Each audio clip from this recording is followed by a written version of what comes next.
श्री शिवाय नमस्तुभ्यं हर हर महादेव. नमस्कार मैत्रिणींनो, स्वागत आहे तुमचे सर्वांचे आपल्या आध्यात्मिक शिवपुराण या मराठी यूट्यूब चॅनलवरती. आजचा दिवस तुम्हाला खूप छान सुखाचा आनंदाचा जावो हीच मी भगवान शिवशंकर आणि माता पार्वतीच्या चरणी प्रार्थना करते आणि आज या नवीन व्हिडिओला सुरुवात करते. बघा, मार्गशीर्ष अशा पवित्र महिन्यानंतर पौष महिना हा सुरू झालेला आहे. तर पौष महिन्यामध्ये भगवान सूर्यनारायणाची प्रत्येक रविवारी पूजा केली जाते. सूर्यनारायणाला अर्घ्य दिले जाते. भगवान सूर्यदेवाची पूजा केल्याने आपल्या सूर्यग्रह हा मजबूत होतो. पौष महिन्यामध्ये प्रत्येक दिवशी सकाळी लवकर उठून स्वच्छ स्नान करून पहिली गोष्ट म्हणजे आपल्याला सूर्यदेवाला जल अर्पण करायचं आहे. म्हणजे काय, सूर्याला अर्घ्य द्यायचा आहे. तांब्यामध्ये थोडेसे पाणी, तांदूळ, तीळ, गूळ, हळद, कुंकू आणि एक लाल रंगाचे फूल हे टाकून सूर्यदेवाला अर्घ्य देत असताना ओम सूर्याय नमः किंवा ओम आदित्याय नमः किंवा ओम घृणी सूर्यदेवाय नमः या मंत्राचा 11 वेळा जप करायचा आहे. अशा प्रकारे सूर्याला जल अर्पण केल्यानंतर आपल्याला सूर्यदेवाची विशेष अशी पूजा करायची आहे. त्यामुळे आपल्याला चांगल्या आरोग्याची प्राप्ती होते आणि आपला सूर्यग्रह हा सुद्धा प्रबळ आणि मजबूत होतो. तसेच उत्तम तेजाची प्राप्ती होते. आपले आरोग्य चांगले आणि निरोगी राहते. सूर्यापासून मिळणारे लाभ हे अनेक आहेत. आपल्याला जे काही ड जीवनसत्व म्हणजे व्हिटॅमिन डी मिळत असते तर ते फक्त सूर्यापासून आपल्याला आपल्या शरीराला मिळत असतं. आपल्या शरीराची गरज असते आणि आता जगामध्ये आपल्याला सूर्यप्रकाशामध्ये बसणे शक्य होत नाही. त्यामुळे आपण दररोज सूर्याला नमस्कार केला आपल्याला चांगल्या आरोग्याची आणि निरोगाची प्राप्ती होते. त्यामुळे शक्य असेल तर तुम्ही दररोज सूर्यदेवाला नमस्कार करा. सूर्यदेवाचा मंत्र म्हणा, त्यांचे मंत्र तुम्हाला नक्कीच फायदे देत असतात. तर मैत्रिणींनो, आत्ता आपण शिवपुराणानुसार भगवान शिवशंकरांचे पौष महिन्यातील अतिशय अद्भुत असे प्रभावशाली उपाय पाहणार आहोत. चला तर मग बघूया. 1. पौष महिन्यातील शुक्ल पक्षातील पहिल्या सोमवारी आलेली आहे द्वितीया. पौष महिन्यातील पहिल्या सोमवारी जर तुमच्या घराच्या आजूबाजूला बेलपत्र वृक्ष असेल तर त्या वृक्षाखाली एखादा दगड, त्यालाच भगवान शिव मानून त्या कंकरला अखंड 108 तांदूळ अर्पण करा.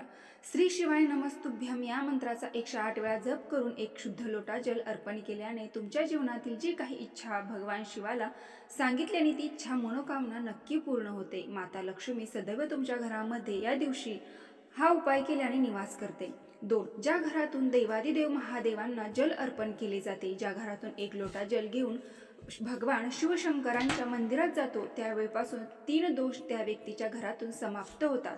पहिल्या नंबरचे घरातून जल घेऊन गेला तर संपूर्ण वास्तुदोष समाप्त होतो.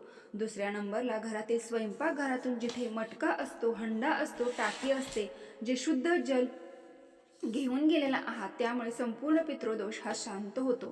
तिसऱ्या नंबरला घरातून ज्यावेळेस आपण आपल्या दरवाजातून बाहेर घेऊन जातो, आपण भगवान शंकरांना अर्पण करतो ते जल, तेव्हा कालसर्प दोष हा समाप्त होतो. हे 3 दोष त्याच वेळी समाप्त होतात. 3. पौष महिन्यातील रविवारी शिवपंचायतमध्ये थोडासा गूळ, लाल फूल आणि लाल मिरचीचे 11 बिया तांब्याच्या कलशामध्ये पाणी भरून हे टाकल्याने आणि आपला उंच हात करून नेत्रनाशकांच्या म्हणजे त्या कलशाच्या आणि सूर्याच्या सन्मुख भगवान सूर्यनारायणांना जो व्यक्ती अर्घ्य देतो, जल अर्पण करतो, ज्या दिवशी रविवार हे जल अर्पण करील, येणाऱ्या रविवारपर्यंत तुम्ही केलेल्या कष्टातून मेहनतीतून अडकलेला पैसा जमा झालेला असेल, तुमची आवक आलेली असेल. 4. शिवपुराणात असे म्हटले आहे की श्री शिवाय नमस्तुभ्यम या मंत्रामध्ये एवढे काय आहे. श्री शिवाय नमस्तुभ्यम बोलल्याने काय होते, श्री शिवाय नमस्तुभ्यम दरवाजावरती लिहिल्याने काय होते, श्री शिवाय नमस्तुभ्यम आपल्या गाडीवरती लिहिल्याने काय होते, श्री शिवाय नमस्तुभ्यम आपल्या फॅक्टरीवरती लिहिल्याने काय होते, श्री शिवाय नमस्तुभ्यम आपल्या दुकानावरती लिहिल्याने काय होते. शास्त्रामध्ये असे म्हटले आहे की तुमच्या जीवनामध्ये जिंदगीमध्ये दुःख प्रवेश करत असेल तर ते मंत्र पडल्याने, पठण केल्याने दुःख, दारिद्र्य अविनाशी बाहेर निघून जाईल. 5. घरामध्ये जर समजा सारखे वादविवाद होत असतील, अनारोग्याची तक्रारी असतील किंवा घरातल्या कुटुंबातल्या सर्व लोकांना काही ना काही अडचणी सारख्या जाणवत असतील तर आपल्या वास्तुदेवतेचा आशीर्वाद मिळवण्याकरता घरातल्या त्या कुटुंबातल्या सर्व मेंबर्सनी, सर्व सदस्यांनी करण्यासाठीचा एक छोटासा उपाय, एक छोटीशी टीप, पण ती ही रोजच्या रोज प्रॅक्टिसमध्ये ठेवली, सर्वांनी सवय लावून घेतली तर खरंच त्याचा चांगला फायदा होतो. आपल्या घरामध्ये आपण ज्यावेळेस कधीही बाहेरून घरामध्ये प्रवेश करतो, म्हणजे घरामध्ये आपण ज्यावेळेस कधी बाहेरनं घरात आतमध्ये प्रवेश करतो त्यावेळेस घराचा जो उंबरठा असतो त्याला नमस्कार करून आतमध्ये प्रवेश करावा. आतमध्ये प्रवेश करत असताना वास्तूला नमस्कार करून आतमध्ये प्रवेश करावा. ही एक छोटी गोष्ट पटकन लक्षात येण्यासारखी आहे आणि एका सेकंदात लागू शकतो. सर्वांनाही व्हायला हवी, यामुळे सुद्धा तुमचा फायदा होतो. सगळ्यांचे काम पूर्ण होतात, माझे का होत नाही? तर भगवान शिवशंकरांवर विश्वास ठेवून पौष महिन्यातील 5 सोमवार किंवा 4 सोमवार हा उपाय करून पहा. घरच्या शिवलिंगावरती गणेशाचे स्थान जिथून पाणी खाली पडते त्याच्या उजव्या साईडला जिथे एक बेलपत्र समर्पित करून थोडंसं जल तिथे समर्पित करा. षडानंद कार्तिकांचे स्थान एक बेलपत्र समर्पित करून थोडेसे जल तिथे समर्पित करा. अशोक सुंदरीचे स्थान एक बेलपत्र समर्पित करून थोडंसं जल अर्पण करा. हे 3 स्थान आणि 4थं स्थान पार्वतीचे हस्तकमल एक बेलपत्र समर्पित करून थोडासं जल अर्पण करा. या 4 ठिकाणी जल अर्पण केल्याने 5वे बेलपत्र शिवलिंगाच्यावर एक बेलपत्र अर्पण करून पूर्ण जल हे भगवान शिवशंकरांना समर्पित करा. या 5 स्थानाचे समर्पित केलेले जल तुमचे जे काही काम अडकत आहे, तुमच्या कामामध्ये अडथळे येत आहेत, कुठल्याही कार्यामध्ये त्रास होत असेल तर तो दूर होण्यास सुरुवात होईल. 7. नवीन वर्षाची सुरुवात शिवापासून चालू करावी. नवीन वर्षाची सुरुवात भगवान शिवशंकरांना 1 लोटा जल अर्पण करून सुरुवात करा. नवीन वर्षाची सुरुवात भगवान शिवशंकरांचे गुणगान करत चालू करा. नवीन वर्षाची सुरुवात भगवान शिवशंकरांचे मंत्र जप करून चालू करा. नवीन वर्षाची सुरुवात भगवान शिवशंकरांचे भजन करून तिथून चालू करा. आपल्या माता पितांना नमन करून प्रणाम करून नवीन वर्षाची सुरुवात करत आहात तर आपले जीवन सार्थक होईल. 8. पिंपळाच्या वृक्षाखाली अत्तर टाकून जल भगवान पिपळदेवाला पिपलेश्वर महादेवांना पिंपळाच्या वृक्षाखाली पिंपळाच्या बुडामध्ये जल अर्पण करत आहात.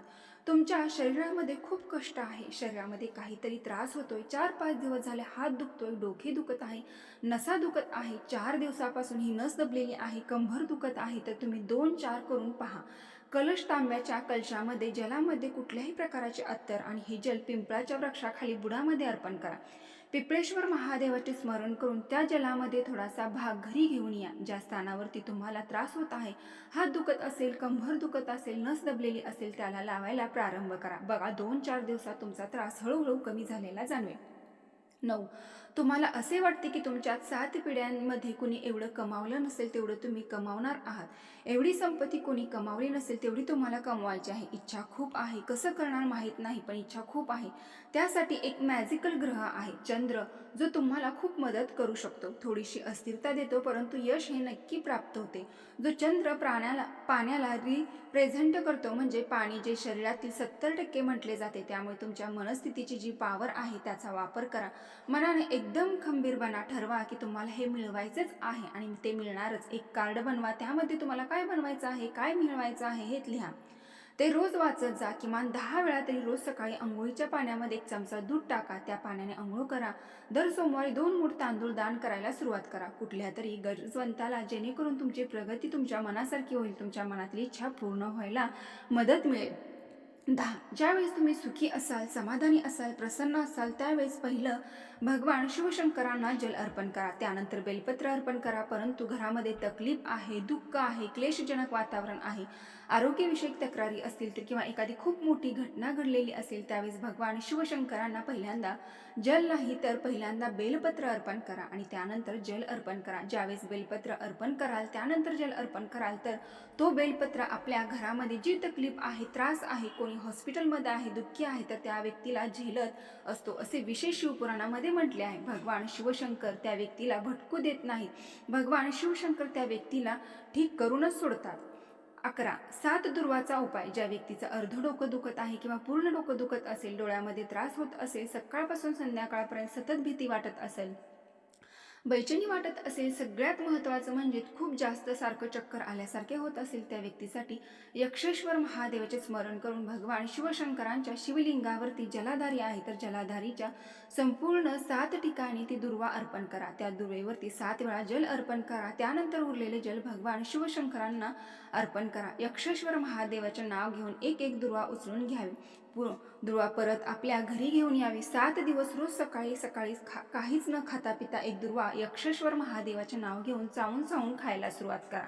7 दिवस खाणे 2 दिवसात ज्या व्यक्तीचे डोके दुखत आहे, चक्कर आल्यासारखे होते, त्या व्यक्तीला हळूहळू बंद होण्यास प्रारंभ होईल. 12. भगवान शिवशंकरांच्या मंदिरामध्ये केव्हाही जावा तर तुमचा मुलगा मुलगी कुठली नीटची एक्झाम देत असेल किंवा कुठल्या कॉम्पिटिशनची एक्झाम देत असेल किंवा कुठलीही परीक्षा देत असेल, तुमचा मुलगा मुलगी पती पत्नी कोणीही परीक्षा देत असेल, पहिल्यांदा त्यांना सांगा की तुमची मेहनत चालूच ठेवा, खूप अभ्यास करा. असे समजा की तुम्ही 5-6 वेळा ती एक्झाम दिलेली आहे, 2 वर्ष झाले 3 वर्ष झाले, नीट एक्झाममध्ये सक्सेस होत नसेल तर त्या मुलाला पती असेल पत्नी असेल त्यांना सांगा की भगवान शिवशंकरांच्या मंदिरामध्ये फक्त 7 दुर्वा घेऊन जातात. 7 दुर्वा भगवान शिवशंकरांच्या मंदिरामध्ये घेऊन गेल्यानंतर 7 दुर्वा आपल्या उजव्या हाताच्या तळहातावरती ठेवून त्याच्यावरती कलशाचा तांब्या ठेवून भगवान देवादिदेव महादेवांना ते जल अर्पण करा. 7 दुर्वामधून फक्त 6 दुर्वा षडानंद कार्तिकांना समर्पित करा आणि 1 दुर्वा भगवान शिवशंकरांना समर्पित करा. आपल्या हाताची 3ही बोटे शिवलिंगाला स्पर्श करा आणि आपली कामना बाबा भोलेनाथांना सांगा. माझी मुलगी मुलगा खूप एक्झाम देत आहे, खूप कष्ट करत आहे, त्यांची एक्झाम होत नाही तर तुम्ही त्यांना सफल करा. हा उपाय तुम्ही नक्की अनुभव घ्याल. 13 भगवान शिवशंकरांना एक आक म्हणजे रुईचे पान घेऊन त्याच्यावरती थोडेसे मध लावून भगवान श्री हनुमानाचे स्मरण करून अर्पण करा. जे मागाल ते तुम्हाला नक्की प्राप्त होईल. फक्त श्रद्धा आणि विश्वास ठेवा, याचबरोबर हनुमानाची तुम्हाला प्रसन्न होतील. 14 जर काही मुलांना अभ्यास केलेला लक्षात राहत नाही, काही माता म्हणतात की आम्ही खूप अभ्यास घेतो पण मुलांची लक्षात राहत नाही, अभ्यास खूप करतो, अभ्यास केल्यानंतर परीक्षा हॉलमध्ये गेल्यानंतर खूप सगळं विसरून जातो, तर काही वाचल्यानंतर थोड्या वेळाने लगेच विसरून जातो, स्मरणामध्ये राहत नाही, तर त्याच्यासाठी अतिशय प्रभावी उपाय आहे. तुम्ही कुठलाही मंत्र म्हणू नका, पाठ करू नका, फक्त हा उपाय करा. माता नील सरस्वतीच्या नामापासून अष्टमी नवमी चतुर्दशी दिवशी शंखपुष्प म्हणजे जे निळे गोकर्णीचे फुल असते ते भगवान शिवशंकरांना अतिशय प्रिय आहे, ते भगवान शिवशंकरांच्या जलाधारेवरती अर्पण करा. भगवान शिवशंकरांच्या तर खाली गोल जलाधारी आहे तर तिथे अर्पण करून 7 वेळा जल अर्पण करा. बाबा देवादिदेव महादेव त्या व्यक्तीला या अभ्यासामध्ये प्रबळ बनवण्यासाठी परीक्षा हॉलमध्ये तुम्ही जेवढा अभ्यास करून गेलेला आहात त्यामध्ये तुम्हाला नक्की यश मिळेल. जर तुम्ही खरंच खूप मेहनत करून गेला आहात तर नक्की तुम्हाला यश मिळेल. तुम्ही काही विसरणार नाही, तुमची बुद्धी तीव्र होईल. 15 जो व्यक्ती जेवण त्यावेळेस आपल्या स्वयं पाणी घेऊन बसतो त्या व्यक्तीच्या जीवनामधून 3 रोग मुक्त होतात. पहिलं, जेवण करताना आपल्या जल स्वयं भरून घेतल्याने गुडघ्यांचा कधीही त्रास होत नाही, डॉक्टर त्याला म्हणतील तुम्हाला गुडघ्याचा काही त्रास नाही. दुसरं, ज्या व्यक्तीचे रीढचे हड्डीचे कमरेपासून मानेपर्यंत ज्या व्यक्तीच्या हाडामध्ये त्रास होत असेल तो व्यक्ती रोज सकाळी झोपेनं उठतो, त्या व्यक्तीच्या पाठीत दुखत असेल, व्यक्तीचा त्रास कमी होण्यासाठी तुम्ही स्वयं जेवण करताना जल घेऊन बसा तर तो त्रास कमी होतो. 3ऱ्या नंबरला, जो व्यक्ती डॉक्टरांकडून दवाई खाऊन दमलेले आहात, सर दर्द असेल, त्या व्यक्तीचे पूर्ण डोके दुखत असेल, अर्ध डोकं दुखत असेल, कानाजवळ दुखत असेल, भोजन करत्यावेळेस आपण पाणी घेऊन बसल्याने या 3 रोगापासून मुक्ती मिळते. तर मैत्रिणी, यामध्ये आपण कुठेही अंधश्रद्धा पसरवत नसून हे सर्व आध्यात्मिक शिवपुराणातील तसेच विष्णू पुराणातीलच उपाय मी तुमच्यापर्यंत पोहोचवण्याचा पूर्ण प्रयत्न करत आहे. तुम्ही फक्त व्हिडिओ आपल्या मित्रपरिवाराला शेअर करा. व्हिडिओ पूर्ण माहिती आवडली असेल तर आपल्या चॅनलला एक लाईक करून कमेंट बॉक्समध्ये हर हर महादेव टाईप करा. धन्यवाद.